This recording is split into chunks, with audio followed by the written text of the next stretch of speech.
ეხლა ნახოთ ჰიდრავლიკური კლაპანი, ანუ მოწყობილობა, როდესაც ჰიდრავლიკის მეშვეობით, ანუ წნევის მეშვეობით, ამ შემთხვევაში ჰაერის წნევის მეშვეობით ხდება რაღაც მექანიზმების გადაადგილება, მდგომარეობის შეცვლა.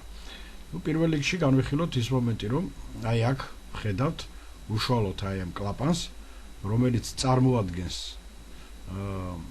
მექანიზმს, სადაც ერთის მხრივ წითელი ფერით აღნიშნულია შემავალი ჰაერის ნაკადი, ანუ სადღაც არის კომპრესორი, რომელიც მაღალი წნევით დაგროვილ ჰაერს მერე მოგვაწვდის აი ამ მილით, აი ამ შემავალი მილით და ეს მაღალი წნევით მომავალი ჰაერის ნაკადი ვერ გადის ამ სისტემაში და ვერ შედის ცილინდრში, რომელმაც ჯგუფში უნდა ასწიოს, იმიტომ რომ ღერძი, ანუ უშუალოდ ჩამკეტი კლაპანი, რაც მოთავსებულია აი ამ ჭრილში, მთლიანად ავსებს მის დიამეტრს და შესაბამისად ჰაერს საშუალება არ აქვს გავიდეს.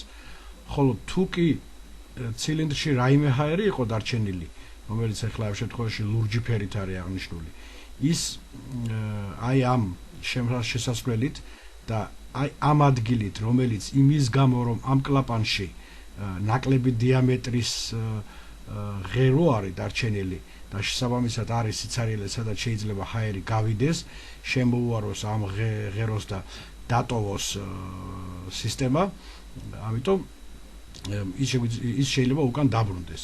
ეხლა ვნახოთ რა მოხდება იმ შემთხვევაში, როდესაც ჩვენ აი ამ ღერძს ქვევით დავწევთ, ანუ შეუცვლით ადგილებს და წითელი, ანუ მაღალი წნევიანი ჰაერის წყაროს უფრო მეტ საშუალებას მიცევთ იმოძრაოს სივრცეში. აი როგორც ხედავთ, ეხლა მოხდა პირიქით, უშუალოდ კლაპანი ქვემოთ გადაადგილდა, მაღალი წნევის ჰაერისთვის აღმოჩნდა საკმარისი ადგილი, რომ შევიდეს სისტემაში და მან დაიწყო ჯგუფის ზევით აწევა. ხოლო საკმარისია კლაპანი ისევ ზემოთ ამოვწიოთ და დაუბრუნოთ თავის პირვანდელ ადგილს.